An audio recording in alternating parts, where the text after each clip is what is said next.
Graça, misericórdia e paz da parte de nosso Senhor e Salvador Jesus Cristo. Amém? Vamos abrir nossa Bíblia hoje no livro de Lamentações do profeta Jeremias, capítulo 3, e vamos ler apenas o versículo 21. Lamentações 3, 21 diz assim: quero trazer à memória o que me pode dar esperança. O desejo do nosso coração é levá-los a redescobrir a esperança, mesmo no meio de tudo aquilo que nós estamos vivendo no presente momento. Lamentações do profeta Jeremias possivelmente é o livro bíblico que trata do sofrimento do povo de Deus da maneira mais explícita que se possa imaginar. E no meio disso tudo a gente vê o profeta sendo usado por Deus para trazer uma palavra lúcida e de ânimo àqueles que estavam passando por aqueles momentos tão difíceis de cativeiro em Babilônia. Naqueles dias, os líderes do povo e muitas pessoas comuns foram obrigados a caminhar 900 quilômetros até o país vizinho. E não há como exagerar ali a intensidade e a abrangência do sofrimento decorrente da queda de Jerusalém. Ali a perda foi total. Haviam cadáveres amontoados por todos os lados, atos de canibalismo, sacrilégio. Eram sempre terrores gêmeos que agiam nas ruas da cidade destruída. O assassinato indiscriminado de crianças inocentes demonstrou a perda da esperança. O sofrimento ali atingiu o nível mais profundo, e Lamentações é muito apropriadamente chamado pelos teólogos de cerimônia fúnebre da nação morta. A gente já falou sobre isso tantas vezes. O profeta Jeremias, que já havia sido inevitavelmente contaminado por tudo aquilo, por aquelas circunstâncias ao seu redor, para diante do caos e redescobre a esperança. Ele sabe que a ira de Deus tem um tempo de duração, enquanto a sua misericórdia e seu amor duram para sempre. Assim aprendemos que mesmo quando Deus se ira, Ele nos ama. A própria disciplina de Deus é um ato de amor. O escritor judeu Abraham Heschel diz: a agonia é o teste definitivo. Quando toda a esperança é lançada por terra e toda a vaidade desperdiçada, o homem começa a sentir falta daquilo que vinha desprezando há muito tempo. Na escuridão, Deus fica mais próximo e perceptível. Nós estamos vivendo um momento extremamente difícil. Doenças avassaladoras têm assolado o planeta. Essa pandemia agora recente, mais as expectativas ou a perspectiva de outras surgirem tão letais quanto. Violência por toda parte, tudo parece que concorre para pôr fim à nossa esperança. E a gente descobre também que pior do que não ter esperança é ter uma falsa esperança, como nos dias do profeta Jeremias. O Senhor enviou profetas para advertir o povo quanto à observância da aliança com Ele. A quebra dessa aliança implicaria em cair nas mãos dos adversários, mas o povo obstinado e rebelde não quis ouvir. E é interessante que a gente não pode deixar de fazer um paralelo entre aquilo que acontecia ali, nos dias passados, e o que tem acontecido hoje, especialmente no nosso país. Deixamos de olhar para o Senhor, para o nosso Deus, que é quem tem o controle soberano de todas as coisas, para elegermos salvadores da pátria. E isso tem inquietado demais o meu coração nos últimos tempos. Se a igreja se reunisse, se a igreja se unisse em torno de buscar ao Senhor de todo o nosso coração, nós veríamos a glória de Deus descer nessa nação de uma maneira tremenda. Naqueles dias o Senhor usou o profeta Jeremias para enviar uma mensagem lúcida e verdadeira, embora não agradável aos ouvidos daqueles que estavam cativos em Babilônia. Jeremias, no capítulo 29, ele diz: logo que se cumprirem para a Babilônia 70 anos, atentarei para vós outros e cumprirei para convosco a minha boa palavra, tornando a trazer-vos para este lugar.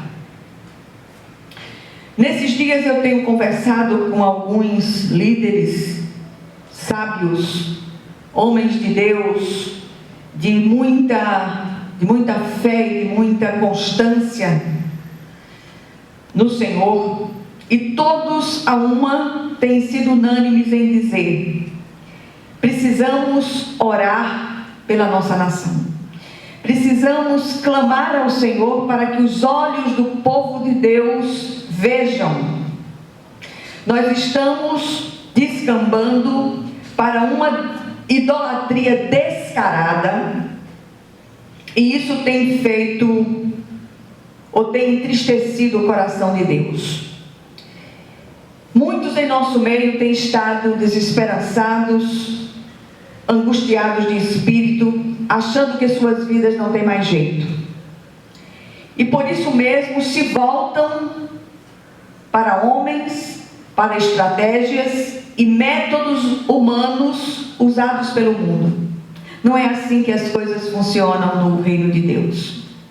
Buscai em primeiro lugar o reino de Deus e a sua justiça, e as demais coisas vos serão acrescentadas. Essa é a regra que não pode ser infringida. E eu queria convidá-los hoje para irmos a Jerusalém assolada dos dias do cativeiro de Babilônia, e sobretudo olharmos para o profeta Jeremias e aprender com ele que, apesar de todo o caos vigente, ele redescobriu a esperança. E podemos perguntar como ele fez isso. Ele diz: quero trazer à memória o que me pode dar esperança. Descobrimos aqui que Jeremias deixou de olhar para fora e olhou para dentro de si mesmo. Foi buscar o que estava impresso em seu coração. E aí a pergunta inevitável: o que o Senhor tem imprimido em nossos corações? Eu tenho assistido com tristezas rupturas de amizades, rupturas dentro da irmandade por causa de lideranças políticas. Eu tenho visto com tristeza muito grande no meu coração as pessoas deixarem de acreditar no Senhor para eleger, repito, salvadores da pátria. E aí a gente volta para o nosso texto. No meio de uma profunda agonia, o profeta Jeremias redescobre 3 razões para continuar fazendo a sua confissão de esperança. Primeira, as misericórdias do Senhor não têm fim e se renovam a cada manhã. Eu sugiro que você leia todo o capítulo 3 desse livro das Lamentações. Jeremias parou e deixou de olhar para a sua própria miséria, para a miséria vigente, e lembrou-se da misericórdia de Deus. Ele continuou sentindo dor e sofrimento, mas cria no amor compassivo de Deus, apesar da dureza de serviço do povo. Isso lhe deu forças para continuar pela fé, exercendo o seu difícil ministério. O cativeiro de Judá não foi enviado por Deus, mas foi permitido por ele por causa da rebelião do povo. Quanta rebelião no nosso meio!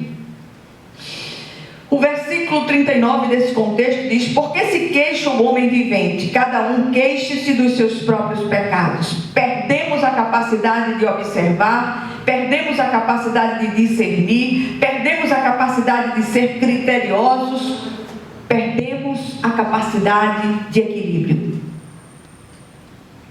As misericórdias de Deus também são a causa de não sermos consumidos, por isso não podemos perder de vista esse amor compassivo de Deus.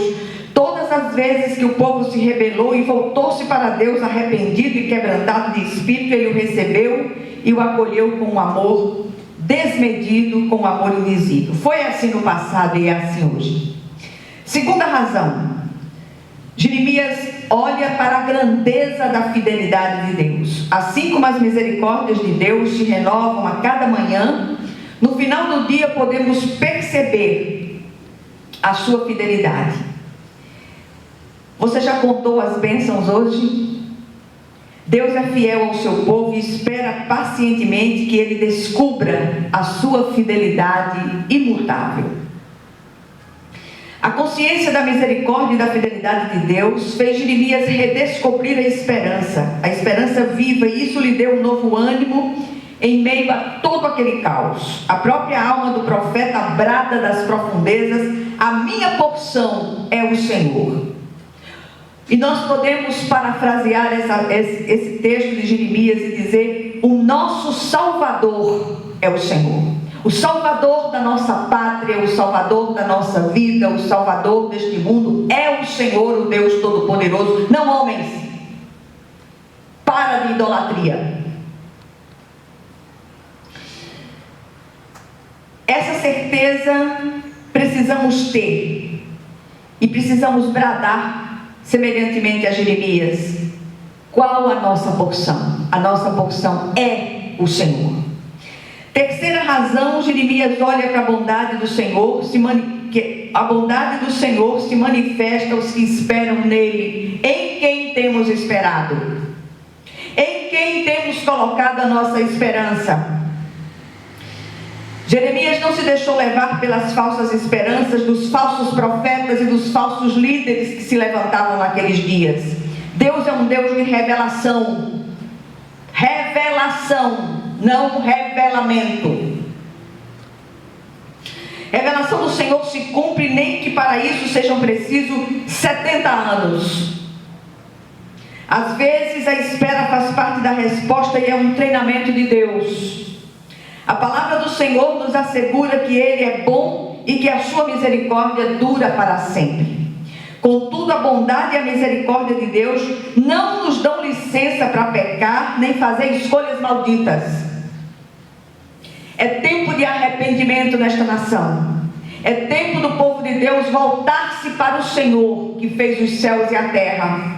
E voltar-se com temor e tremor, com o coração rasgado e quebrantado diante de Deus. O Senhor se coloca como um muro de fogo ao nosso redor, mas nós insistimos em romper esse muro com nossas rebeliões, e do lado de fora dele há serpentes que nos espreitam para dar o bote, trazendo dor, destruição, enfermidade e morte para as pessoas. Devemos atentar para a bondade e para a severidade de Deus. Precisamos reaprender a chorar por nossos pecados, reconhecer a idolatria vil que nós estamos mergulhados, a eleição de ídolos humanos, a eleição de salvadores da pátria que nada são. Meus amados, a igreja é a partidária, mas não é a política. E nós precisamos reaprender a olhar com discernimento tudo que está à nossa volta. Sofrimento que não produz quebrantamento não é transformador, e só produz revolta, murmuração e sofrimento. E depois não venhamos a nos queixar de nossas escolhas malditas. Que hoje possamos esquadrinhar os nossos caminhos, prová-los e voltarmos ao Senhor, com sinceridade de coração e quebrantamento de espírito. O que nós aprendemos aqui?